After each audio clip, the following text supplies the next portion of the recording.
New Orleans, the Tampa Bay Buccaneers overcame 3 second-quarter interceptions to defeat the New Orleans Saints 51-27 on Sunday, capping off a difficult week for the state of Florida, which was hit with its second major hurricane in 2 weeks, first with Hurricane Helene and then Hurricane Milton, which made landfall Thursday night as a Category 3 storm.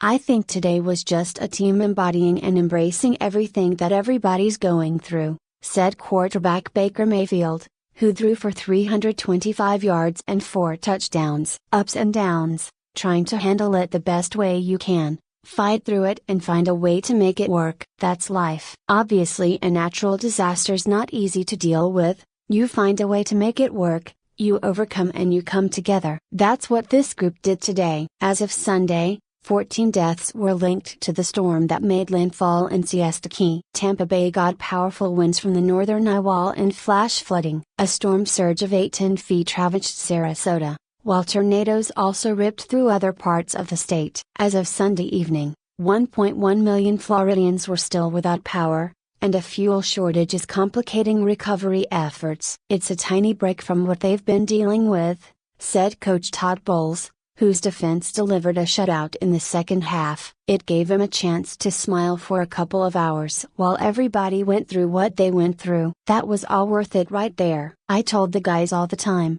we talk about family as a team, as long as your family is safe, all the other things are replaceable. We're going to do everything we can to try to take care of ourselves, our team and helping the community." The team evacuated to New Orleans on Tuesday, where they practiced at Tulane University. The Glazer family, who own the Buccaneers, chartered 300 family members and 30 pets to New Orleans. The team also paid for families and support staff members to evacuate to other parts of the state in non-evacuation zones. The team returned home as scheduled Sunday night. Players and coaches kept up with what was happening back in Florida through the news, social media and neighbors who checked in on their homes. Some hadn't been back to their homes since Helene engorged the area with flooding September 26, or even prior to that due to evacuations. Wide receiver Chris Godwin, who has a nonprofit dedicated to animal rescue, was particularly shaken seeing a viral story about a dog who'd been tied to a fence and abandoned before he was rescued by the Florida Highway Patrol. He called the state's situation after 2 very powerful storms really sad. "I think we were able to just give some people a little bit of reprieve from the things that they're facing right now,"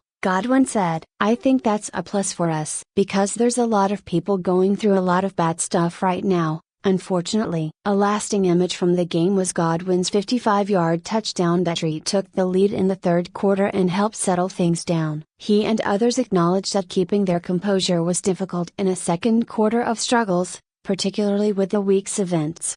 "It's incredibly tough, but we can only control what we can control. And I think just like realizing we all have each other's backs as teammates, we're all going through the same things. We're all that we really have here. So as long as we have each other's backs and go out there and just like fight, we can win." The Bucs' 594 net yards in the game set a new franchise record, beating the previous mark of 588 yards with Tom Brady on December 26, 2020. Meanwhile, the defense clamped down by sacking Saints quarterback Spencer Rattler 5 times, 4 coming in the second half. There were also 2 interceptions, from Zion McCollum and rookie Tyke Smith, and a fumble recovery returned for a touchdown by safety Antoine Winfield Jr. in his first game back since a foot injury in Week 1. "That fumble was forced by Smith. We did it for everybody back home," said defensive tackle Vita V, who accounted for one of those sacks,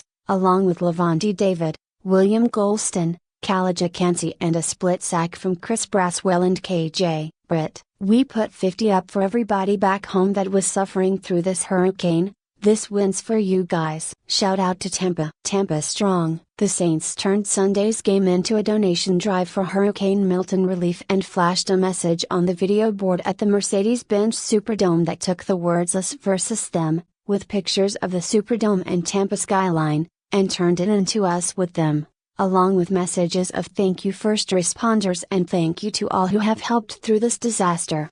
The messages on the video board also noted the efforts of the Cajun Navy, Louisiana National Guard and LA Task Force 1, who have all been dispatched to Florida. It then flashed a QR code for the American Red Cross and Feeding Tampa Bay. Bowles called the victory extra special given the circumstances, and awarded one of 3 game balls to the city of Tampa. The biggest thing is a lot of them were playing with heavy hearts, just seeing what was happening in Tampa Bay. Bowles said, "Our hearts pour out to the city. It's a tough city. It's a strong city. We don't really know what we're coming back to, but in our small part, this time we wanted to win one for the city and we're going to try to help in any way we can when we get back."